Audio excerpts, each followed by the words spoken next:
চুপচাপ বইছে, তেমনি আমার বুকেও বয়ে চলো কথা, কিন্তু কাকে শোনামু? তুমি এখানে একা একা বসে কবিতা লিখছো কেন? নদী বাগানেরাই আমার গল্প, শহরের মানুষ বুঝবা না। আমি শহরের মেয়ে ঠিক, কিন্তু মনটা তো গ্রামেরই। আমাকে শোনাবে তোমার কবিতা? আমার কবিতা শুনতে চাও তাহলে আরেকদিন শোনাবো নি। আচ্ছা ঠিক আছে, অপেক্ষায় থাকি। বন্ধু কবিতাটা হচ্ছে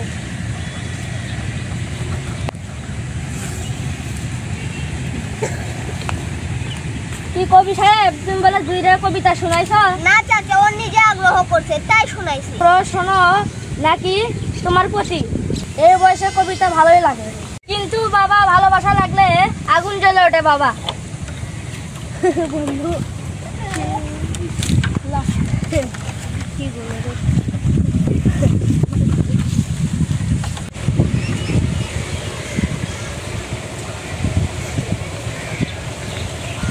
বাবা নাই কত ভালো করে পড়ছি, একটু সারা পারি নাই।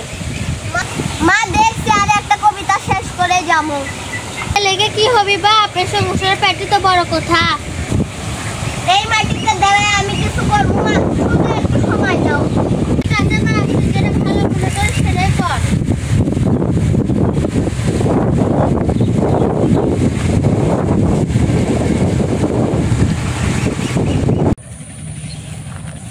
তুমি জানো তোমার কবিতা আমার মন ছুঁয়ে যায়। আমার মন চায় তুমি থাকো সব কবিতার পিছনে, কিন্তু তুমি তো শহরে ফিরে যাবে। চাইলে সবকিছু ফেলে রাখা যায়। আপনাদেরকে এখানে ডাকা হয়েছে, আমাদের চেয়ারম্যান সাহেব কিছু কথা বলবে, আপনারা শুনেন। আপনারা শুনেন, এই গ্রামের লেখাপড়া দেখে কিছুই হবে না। আজ পর্যন্ত কতজন লেখাপড়া করছে, কিছুই করে পাইনি। আমাদের হাল চাষ করি কিছু ছোটবেলার থেকে, আমরা গরু পালন করি। এই কবি শোনেন, আজ পর্যন্ত কেউ এই গ্রামে কোনো কিছু করতে পারেনি। আর আপনারা এই কবিতা টবিটা বাদ দিয়ে আপনারা কৃষিকাজে মনোযোগ দেন। চেয়ারম্যান সাহেব, মাটি দিয়ে ফসল হয় কিন্তু মন গড়ে ওঠে ভাষায়। আর আপনি জমি দেখেন আর আমি স্বপ্ন দেখি। এই ছেলে শুধু গ্রামের কবিতা লেখে না, গ্রামের আত্মসম্মানও বোঝে। আপনারা যান, আত্মসম্মান বোঝেন। এসব ভেতরে সব